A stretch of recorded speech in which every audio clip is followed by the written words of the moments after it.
আসসালামু আলাইকুম।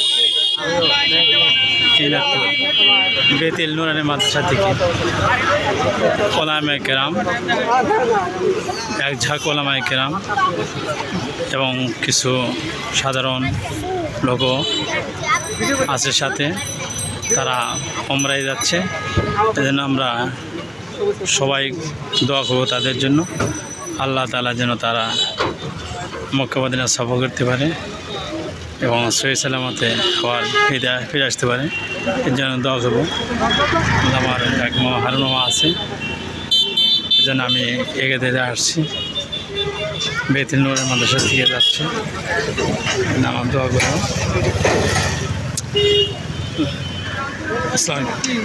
ওমরায় যাবে, হারুন মামা যাইতেছে, তো এজন্য আসছি, সবাই বাসে উঠতেছি, আমার মামা আসতেছে।